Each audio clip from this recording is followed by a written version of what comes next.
We're the Good Neighbor Network, FM 101.9 and AM 1450 Murfreesboro, FM 100.5 Smyrna, audio and video streaming at WGNSradio.com. This is the WGNS Action Line, talking with Rutherford County newsmakers about what matters most to you. Now, your host, Bart Walker. Well, good morning to you. Welcome into the Action Line from WGNS. This morning, we are focusing on Rutherford County. And our Rutherford County Mayor, Joe Carr, is with us today. Joe, did you have a good Memorial Day? I did. I had an excellent Memorial Day.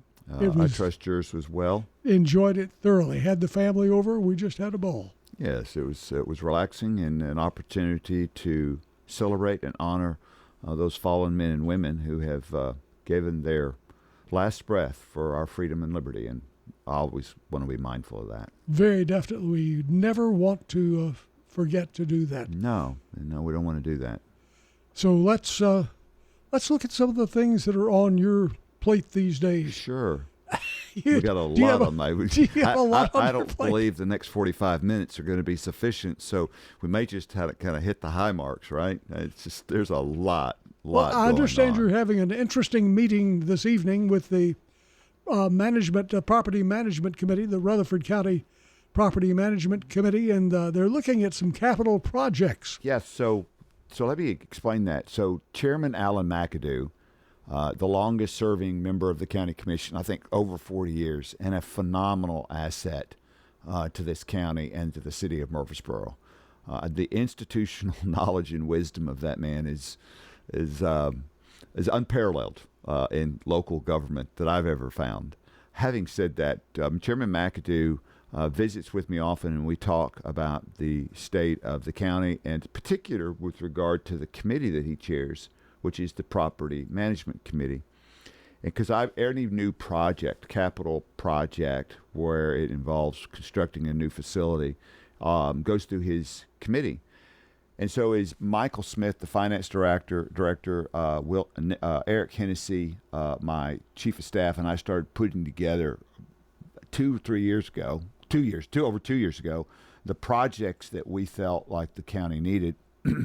Chairman McAdoo asked us to extend that project list out for 5 to 10 years, so we could have an idea of the growth that we need, the projects we need to embrace to deal with the growth of this county. Because there has been, in some ways, a lack of attention historically on meeting the needs of a county that's now almost 400,000 people, the fastest growing in the state and one of the fastest in the country. So I will be presenting tonight to Property Management, Bart, a capital projects list for the next 5 to 10, what we want to do for the next 5 to 10 years, and I can share some of that now if you like. Sure. What would some of those areas be? Well, I want to step back, if I can, for just a second and just share with the listeners, the things that we have completed in the last 2.5 years, which is rather remarkable. We have completed some of these were started under Mayor Ketron. The public safety buildings in Rockvale and Kittrell were started under Mayor Ketron. The one-stop facility over in Blackman was started under Mayor Ketron, but was completed under the first part of my term. But in the last 2.5 years, we have started and completed the Smyrna Convenience Center, the Las Casas Public Health and Safety Building, the Walter Hill Public Health and Safety Building. The transfer station is complete. It will come online and be operational July 1. By the way, we are having a ribbon cutting and a christening of the floor on National Garbage Man Day on June 17th at 1 o'clock at 6000 Landfill Road at the new transfer station. And the public is invited to join us for that. It's a beautiful 13,000 square foot building that is state-of-the-art, and Waste Management has told me recently on a visit out there when they saw the completion of the facility, they said there's no other facility like it that they're aware of in the country. This is that good. And so it's real exciting to get an endorsement like that from a company like Waste Management. So we're completing the transfer station's complete, and then the Haley Road Recycling Center is complete, with the exception of the fact that we've got an issue with where we're going to locate our dumpsters as it relates to the TVA lines that cross that property. But those are the projects that we've completed in the last 2.5 years. Now, June 17th? You said June 17th Yes, is sir. National Garbage Day? June 17th is National Garbage Man Day. And not coincidentally, that is the day that we're doing the ribbon cutting with the Chamber of Commerce and the christening of the floor. And you and WGNS have a special invitation to join us if you like. July, no, when is it? June 17th. I believe it's I'm not sure if that's a Thursday or not, but it's June 17th, 1 o'clock. The address is 6000 Landfill Road in the Walter Hill community, Murfreesboro, and that it's at our new transfer station. The transfer station is next to the Walter Hill Middle Point landfill. Then. It is. It's on the back side. Yes, sir. If you go down if you come north up Memorial, which is 231, and you're at the light at Jefferson Pike and Lebanon Pike, turn right, and you'll go probably about a mile or less, and you'll pass the Middle Point landfill, and you will pass the Rutherford County Convenience Center. And as soon as you get to the Rutherford County Convenience Center, you want to turn right down Landfill Road. Brand new paved road, rebuilt by Greg Brooks and his team on the Rutherford County Highway Department. They did a phenomenal job. It's about a 1.5 mile drive back there to the transfer station. Once you get there, you can't miss it.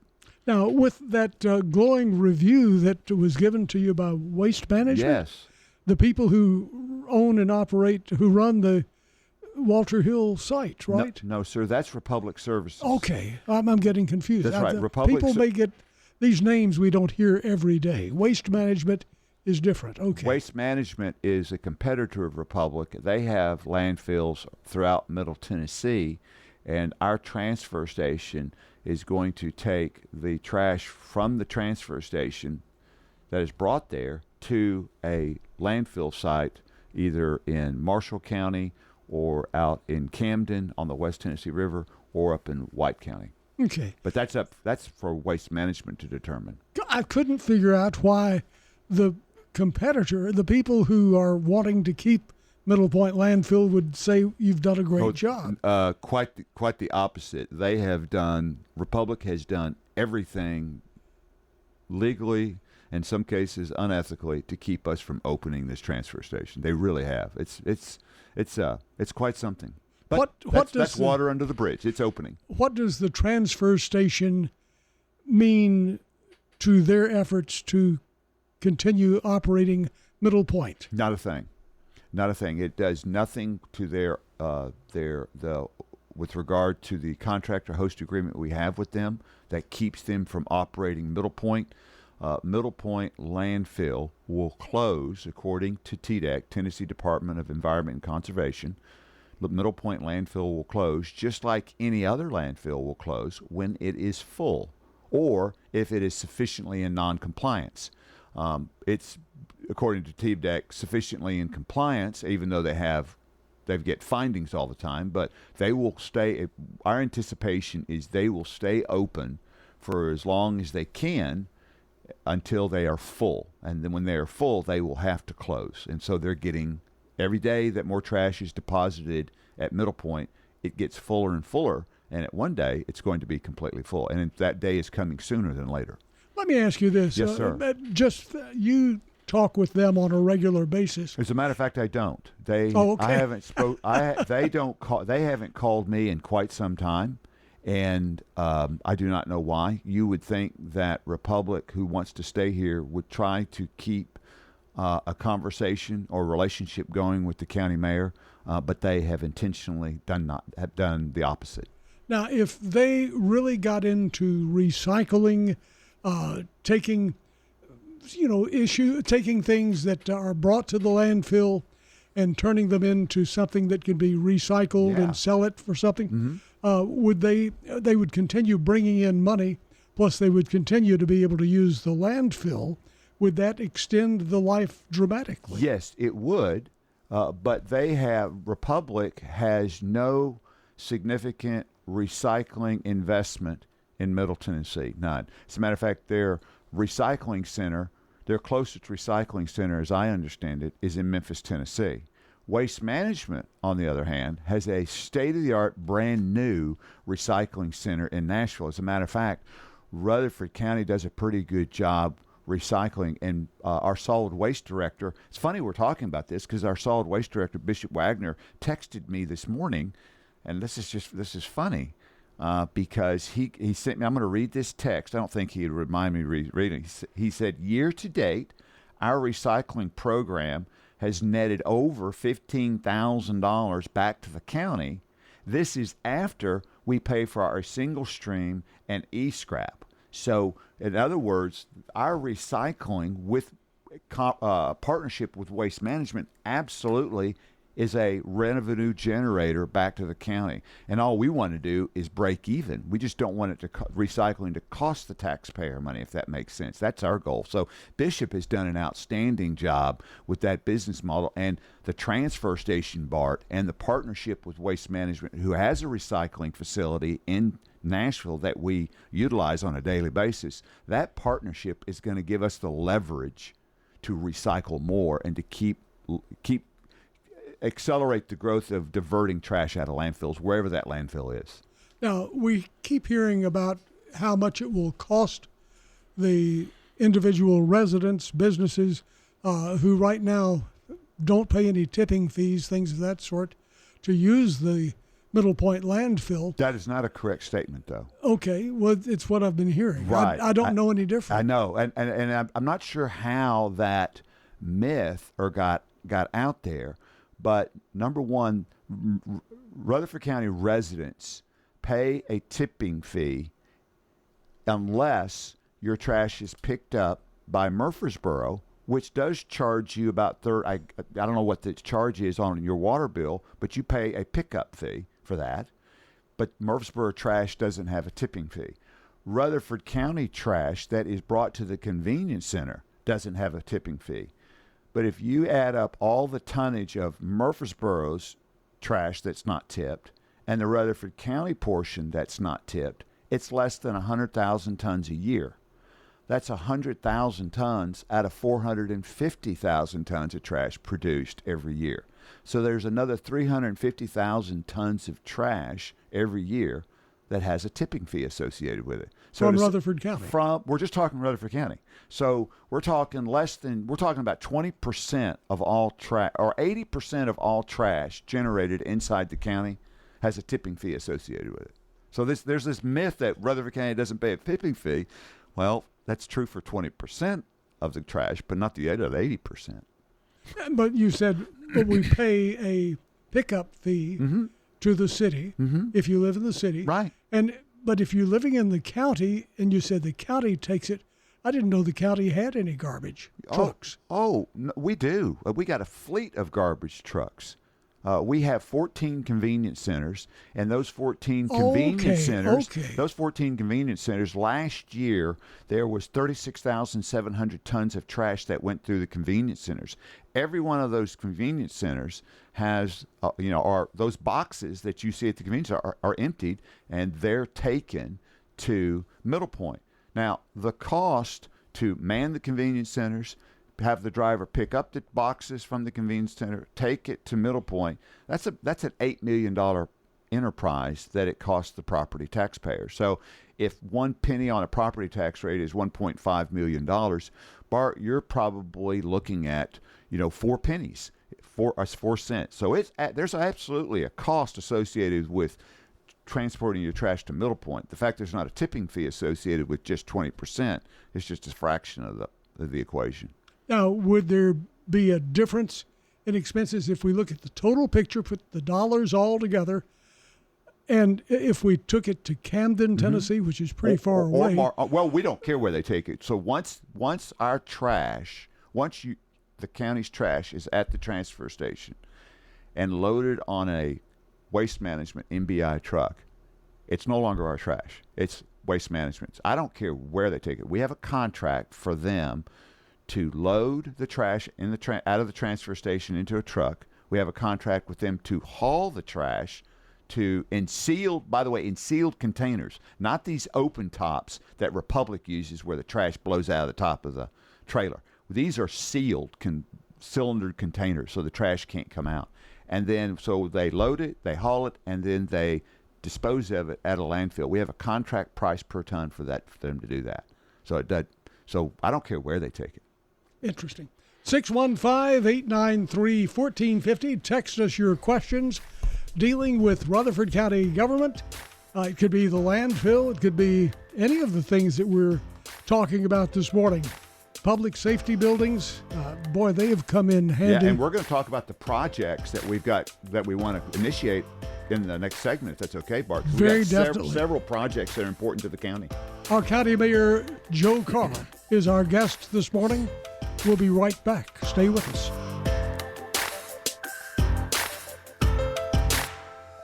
Overnight, Good Neighbor Talk turns to UFOs, aliens, the unknown. It's Coast to Coast AM overnight every night on WGNS Murfreesboro. Hey, Jim, where'd you source out those maters from? Right out of my field. Still had mud on them this morning. 50 fresh, flavorful seasons at the Rutherford County Farmers Market, Lane Agri Park in Murfreesboro, on John R. Rice Boulevard. The Rutherford County Farmers Market. No middlemen, just local hands and local dirt. WGNS is powered by Middle Tennessee Electric. MTE's Plugged In podcast focuses on the world of electric vehicles. Stay up to date on the EV world, hear interviews with experts, and more. Listen on your favorite podcast platform or visit mte.com/pluggedin. Holden Hardware now has an e-commerce site.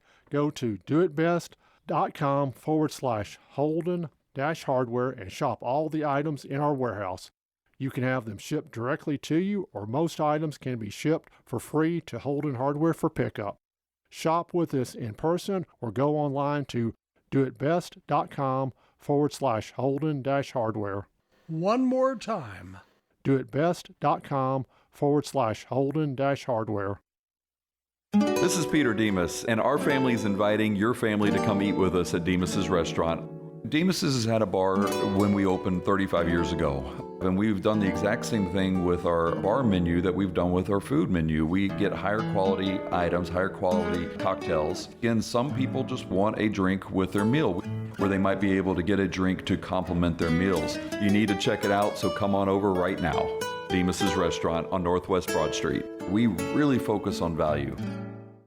We'll see a few spotty showers and thunderstorms here this afternoon with partial sunshine developing and a high in the low 80s. Tonight, mostly cloudy skies and a low near 63. I'm meteorologist Jennifer Wojcicki on News Radio WGNS. Currently, it's 66.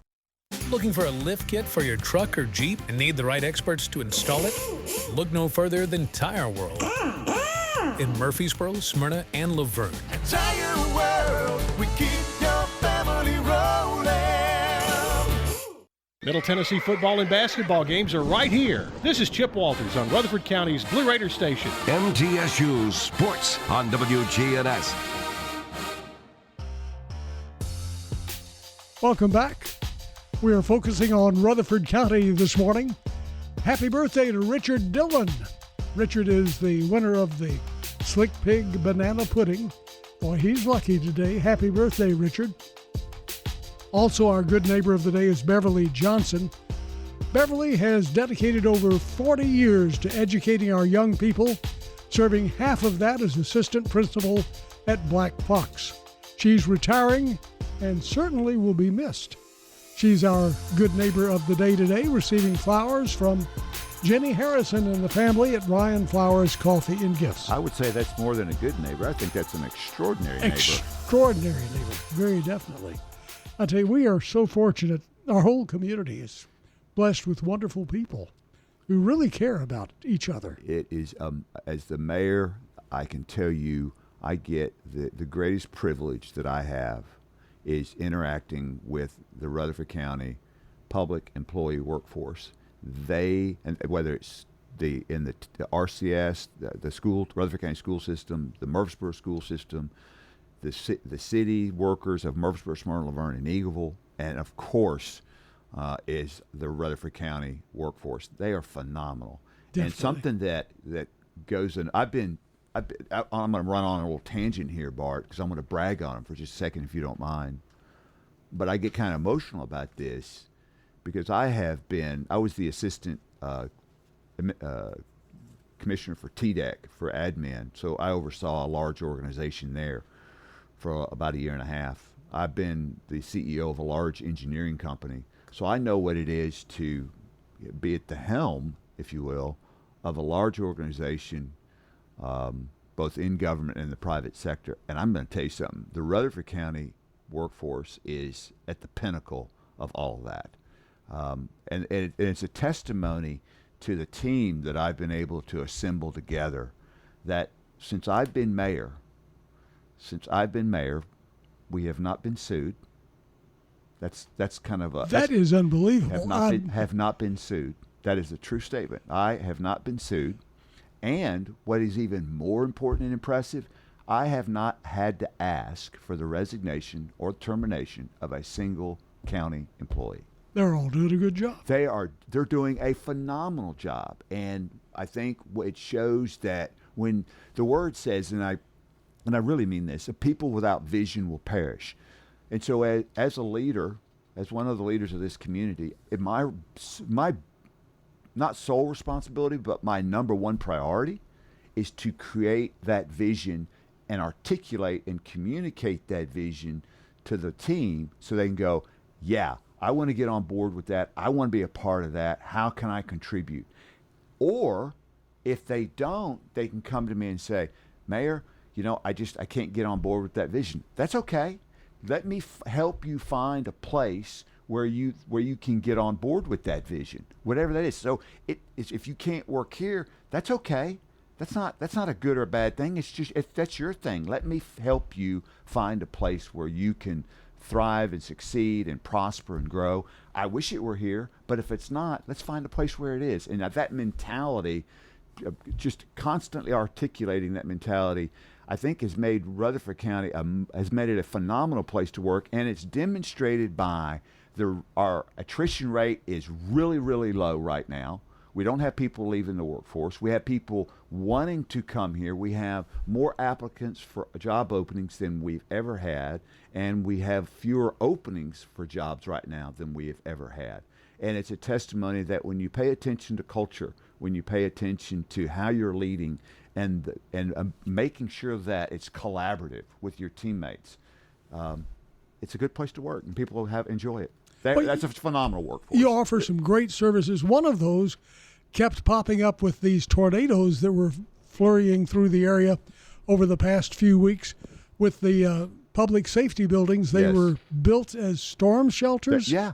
And so on regular occasion, what a great addition. We have hundreds of people, when they get an alert from the National Weather Service, they migrate to those storm shelters. They do. And again, I want to give credit to Mayor Ketchum for that, because he had the vision, the foresight to make the public safety buildings a multi-purpose building. It's not just a fire station or EMS station. There's also a health department in there. There's an office for sheriff's deputies to be in there. So it's a storm shelter. It's a lot of things. And so those buildings, public health and safety buildings throughout the community, are tremendous assets, and we're fortunate to have them. I understand over 200 people have gone to those already. Yeah. Oh, yeah. I know we're talking about this year. Yeah, in a single event. Absolutely. Yeah, so that's phenomenal.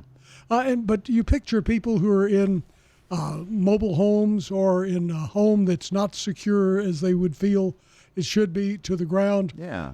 You don't want to put your family there in a tornado coming. You can replace the stuff, but you can't replace the lives. Very and definitely. So, and we want to create an option for those people to feel safe and to be safe, and that in the event of a calamity, it's only property that is damaged or lost, lives are saved. Now, as you are meeting with this property management committee this evening, are some of the new projects that you're adding going to be as valuable as like that particular one? I think everything that we're going to do has great value to the community. Eric and I, my chief of staff, and Michael Smith, the finance director, we spend a lot of time assessing the needs. And let me just go through this. Sure. The number one priority we have in front of us. Well, the project's in progress. Let me back up even further. So we just talked about the completed projects. The projects currently in progress that currently are funded and under construction are the Recovery Court expansion. That's a $1.5 million expansion. The Forensic Center, obviously, we're going to do a groundbreaking on that $15 million facility in July. The Plainview Public Health and Safety Building, Bart, it's going to be completed on or about Labor Day, so we will take occupancy and begin functioning out of that facility in October of this year. Where's that? Plainview is right there next to the Plainview Elementary School off of Epps Mill Road off down I-24 in Christiana. So we'll be having a flag raising ceremony for that in the next coming months. We have the Smyrna EMS station that's going to be on Weekly Lane. We really need some additional emergency medical services capacity up in Smyrna and Laverne. So this is the first big step toward accomplishing that, quicker response times for our EMS people. And then finally on the projects in progress is the Smyrna Clerk's office expansion. So we're giving Lisa Kroll some additional parking. We're giving her a drive-through because that end of the county is obviously growing a great deal, and we need to expand those facilities. So those are the things that currently are in progress and are going to be completed between now and January 2027. Okay. So all of those will be finished by January 2027. Yeah, some of them will be finished before then, but everything will be completed by on or before January 2027. Okay. All right. That's wonderful. I mean, those are things we need. And those are the things we have. So we've talked about the things that we've already completed. We've talked about the things that are currently in progress, and then we have a list of items that we need to address in the very near future. And the first and foremost is the county is in desperate need of additional administrative office space. As your listeners know, and as you know, right now the Goldstein building occupies elections, which is Director Alan Farley, not Larry. Larry's our fire chief, but Director Alan Farley. We have planning and engineering with Doug DeMossi and Mike Hughes and their staff. We have Tanya Bell, who's over the building and code. So we have about 35, 40 people in that building. I have been told by our maintenance director, Adam Dodd, that building, as old as it is in serious need of some major renovation. And that would be the roof, the HVAC, the elevator system, and some internal flooring that is not particular level, and some very, very old wiring. And so we have a immediate need to find some additional administrative office space for those people so that Goldstein then can be renovated. So our hope is that in the coming months we will have, and we're working on it now, we think we've got a solution we're working on, but I can't get into the details. But what we need to do is we need to move those 35, 40 people out of Goldstein so that we can then address the needs of that building. Because in about 2 years, according to Adam Dodd, we're going to have a serious problem on our hands. So that's the most immediate need.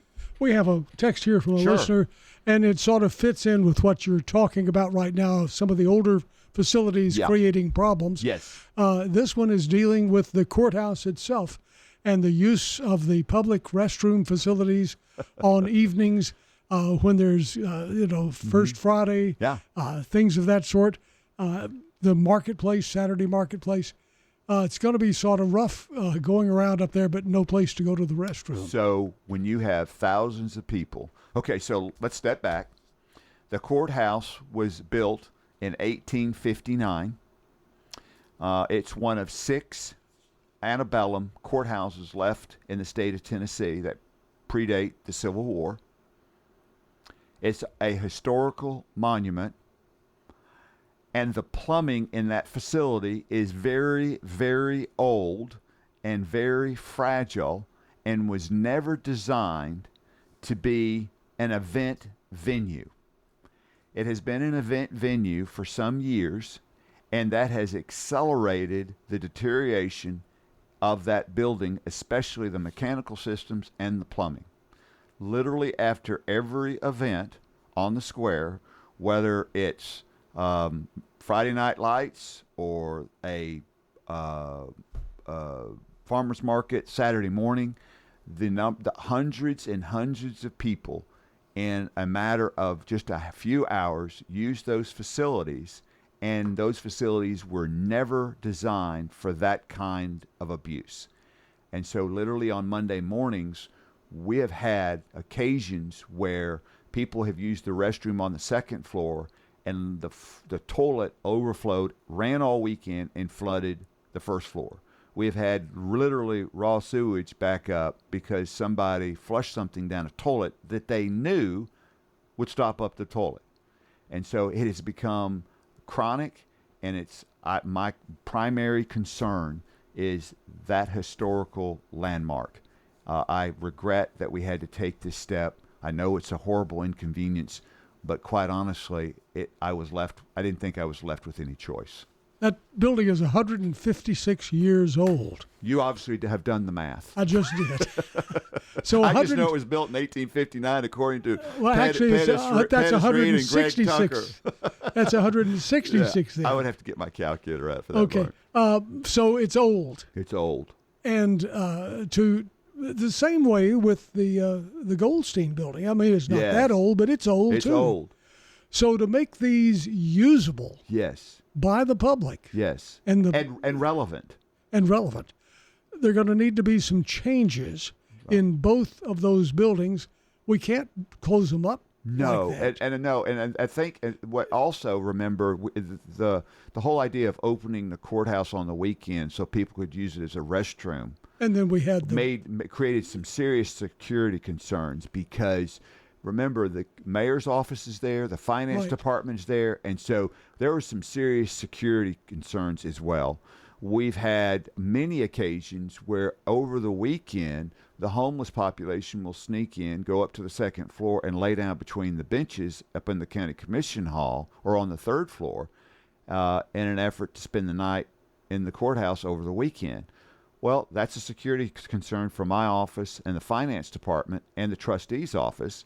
It's also a security concern for all the historical artifacts that are in the museum part of the courthouse. So the situation became untenable for the county, and unfortunately, we had to close it on the weekends to large events. It's not secure. And the museum's closed too. Yeah, on the weekends. Mm-hmm. But with the offices populated, it's more secure. The building is more secure. Is that what you feel? With regard to security, when you have myself in the office and you have a security guard there during the day, and you have people in the courthouse, it's much more secure. When there's nobody in there in the courthouse, and somebody sneaks in and spends the night, there's no security, right? So will this be a part of your? And let me just say this: that courthouse has been subject to vandalism before, on several occasions since I've been mayor. And so obviously, for whatever reason, people think it's appropriate to vandalize the courthouse, and I just can't tolerate that. Will this need be a main part of tonight's meeting with the Property Management Committee? Tonight's meeting is going to talk about the need for the projects list. This supersedes the projects list. No, this is part of the projects list. The Goldstein building is on my projects list I'm going to talk about tonight. I'm talking about the restrooms. What about the restrooms? Making them up to today's standards so they can be used. No, sir, that's not that is architecturally probably not possible with the plumbing, mechanical systems. Plumbing can't be replaced. We haven't looked into the cost of turning the courthouse into a public restroom venue to accommodate thousands of people. No, sir, we have not looked into that. Is it suitable for the staff? Is what suitable for the staff? The restroom facilities. Yes. Are they? Yes. Is it adequate? Yes, more than adequate for the staff that works in the courthouse, and it's adequate for the county commission meetings, the planning commission meetings. It's adequate for an occasional use where you have standing room only in the crowd. Yeah, it's adequate for that. But the consistent weekend use of the courthouse accessible to thousands of people to use as a public restroom. It was never designed for that, and it was never built for that, and the cost, I'm afraid, would be prohibitive to do that. And we still have a security issue. And you probably will until you maybe made a separate entrance to the museum. Yeah. Okay. We could do that. You seem to want. You see, I think you want. Would you like for us to figure out a solution so the public could have access to the courthouse restrooms? I think there's a need for it. You think there's a need for the county to provide a restroom in the courthouse to the public for events? I think someone needs to provide it, and I don't think individual businesses are in a place to do that. No, I don't think so either. Do you think it would be the responsibility then of the person who is directing or overseeing the event to provide those facilities? Yeah, how would Main Street have that kind of money? I don't know. You're asking the county to do it. How does the county have that kind of money? It's a service to the public. I don't know. No, it's not a service to the. I disagree. Yeah, Okay. You can quantify anything as service. It's a service to Main Street so they continue to have their large events on the square. That's what it's a service to. And that helps the whole community, doesn't it? It keeps people going downtown. It brings us together. I think there are some definite attributes, positive attributes for having people at those events. I think if they want to do that, but let's be honest, Bart, when you pack 3,000 people inside that square for a Friday Night Lights, I'm sure it's a lot of fun for those 3,000 people, but a lot of people don't know the cost associated with 3,000 people, the landscaping that goes, the vandalism that sometimes goes with it, the litter, the trash, those kinds of things, the abuse to the courthouse. And so while everything has its pluses and minuses, I'm not opposed to having those events on the square. I think they're great. I love having Main Street on the square with their events. What I've got to weigh is the value of that courthouse as a historical landmark. I've got to weigh that with the restroom needs of people on the square when it is the responsibility of Main Street to provide those services. It's not the responsibility of the courthouse to be that public restroom. And I wouldn't mind if that's what it was designed for, and we could probably secure those offices. We could probably lock up the museum piece. But the cost to improve and expand the restroom facilities would be, I don't know that it would work with the courthouse. I haven't looked into it. There's no other place to put it. You can't have little separate buildings out in the lawn.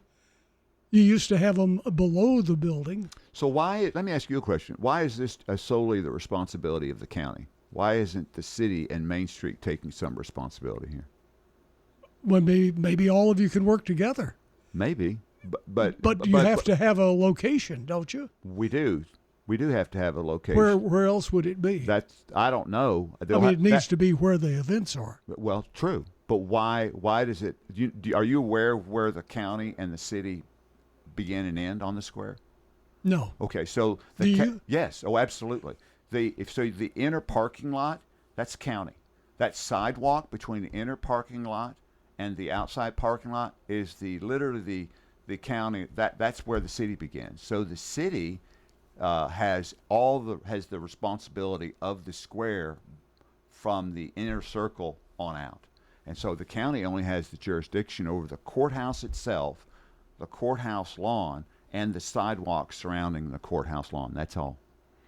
So you're suggesting that we put steps right there where the city and county merge and have the steps go down below the ground, build restrooms underground, and that would be joint property. I'm not suggesting that at all. Between city and county. Absolutely not. not. You said it had to be where the city and county. I didn't say anything about going underground, though. Well, you don't want it. You don't want it above ground right there. That's your parking.